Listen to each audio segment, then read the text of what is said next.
విజయవాడలో రెండో రోజు ప్రజాప్రతినిధుల ఆట పోటీలు కొనసాగుతున్నాయి. Indira Gandhi municipal stadium, Dandamudi Rajagopal indoor స్టేడియంలో లెజిస్లేటివ్ క్రీడా పోటీలు జరుగుతున్నాయి. ఇవాళ cricket, badminton, pickle ball, musical chair, lawn tennis, kabaddi, table tennis, carroms ఆటల్లో పోటీలు నిర్వహిస్తున్నారు. ఈ పోటీల్లో మంత్రులు, ఎమ్మెల్యేలు, ఎమ్మెల్సీలు పాల్గొంటున్నారు. ఇదే అంశానికి సంబంధించి పూర్తి డీటెయిల్స్ మా కరెస్పాండెంట్ రాజ్ కుమార్ అందిస్తారు. రాజ్ కుమార్, ప్రజాప్రతినిధుల ఆటల పోటీలు ఎలా సాగుతున్నాయి? అసలు వీటి ప్రధాన ఉద్దేశం ఏంటి?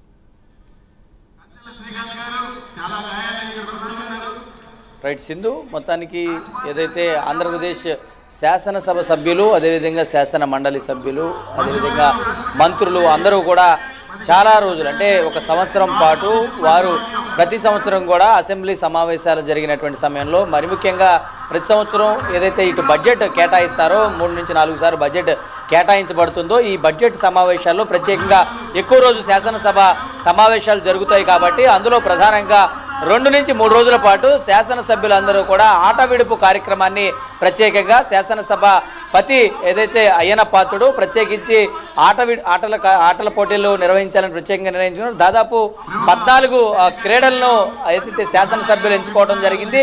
దాదాపుగా 156 మంది సభ్యులు ఏదైతే ఇటు ఆటల పోటీల్లో పాల్గొనడం జరుగుతుంది. ప్రత్యేకించి నిన్న ఇప్పటికే అటు శాప్ ఆధ్వర్యంలో ప్రధానంగా విజయవాడ మున్సిపల్ స్టేడియం వేదికగా కూడా ఇందిరాగాంధీ మున్సిపల్ స్టేడియం వేదికగా ఆటల పోటీలు జరుగుతున్నాయి. అదేవిధంగా దండమూడి రాజగోపాలాచారి ప్రత్యేకించి స్టేడియం ఏదైతే ఉందో అటు ఇండోర్ స్టేడియంలోనూ అటు గ్రౌండ్లో రెండింటిలో కూడా ప్రధానంగా అయినటువంటి ఆటల పోటీలు జరుగుతున్నాయి. ప్రత్యేకించి ఈరోజు ఎమ్మెల్యేలు అందరూ కూడా దాదాపుగా క్రికెట్ జరుగుతుంది. ప్రత్యేకించి అటు కెప్టెన్గా ఉన్నటువంటి పల్లా శ్రీనివాస్ వర్సెస్ ఏదైతే ఇటు సత్యకుమార్ ఇద్దరు కూడా పోటాపోటీగా మ్యాచ్తో తలపడుతున్నటువంటి పరిస్థితి. సాధారణంగా ప్రజాప్రతినిధులు అందరూ కూడా తమ తమ నియోజకవర్గాల్లో ప్రజా సమస్యలతోనూ అక్కడ వారికి ఉండేటువంటి బిజీ షెడ్యూల్స్తో బిజీగా గడిపేటువంటి పరిస్థితులు ఉంటాయి. కానీ ఆట విడుపు అనేది ప్రతి ఒక్కరికి కూడా వారి వారి జీవన విధానంలో భాగస్వామ్యాలు చేసుకోవాలనేటువంటి ఉద్దేశంతో పాటు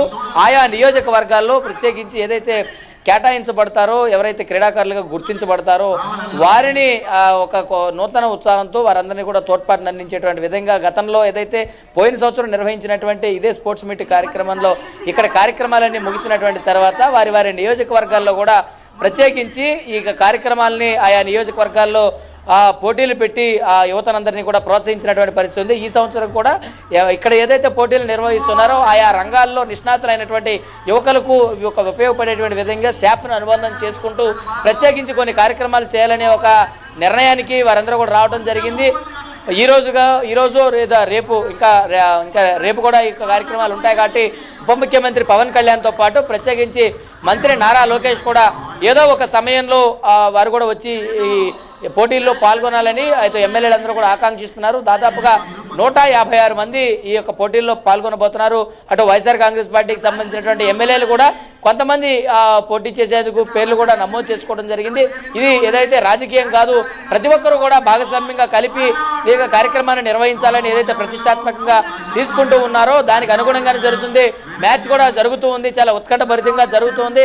శాసనసభ్యులందరూ కూడా అటు ఆడేటువంటి ప్లేయర్స్ అందరికీ కూడా ఎంకరేజ్మెంట్ చేస్తున్నారు. ప్రత్యేకించి వారికి కావాల్సినటువంటి అన్ని ఏర్పాట్లు కూడా శాపాధ్వర్యంలో ప్రధానంగా జరిగాయి కాబట్టి చాలా అంగరంగ వైభవంగా విజయవాడ ఇందిరాగాంధీ మున్సిపల్ స్టేడియం వేదికగా కూడా ఇటు శాసనసభ సభ్యులకు సంబంధించినటువంటి ఆటల పోటీలు 3 రోజుల పాటు జరగనున్నాయి. నిన్న ఆల్రెడీ ప్రారంభమైంది, ఇవాళ 2వ రోజు చాలా అత్యంత వైభవంగా జరుగుతుంది. రేపు కూడా ఇదే విధంగా కొనసాగుతాయని కూడా తెలుస్తున్నటువంటి పరిస్థితి కనపడుతుంది. Sindhu. Right, thank you Raj Kumar.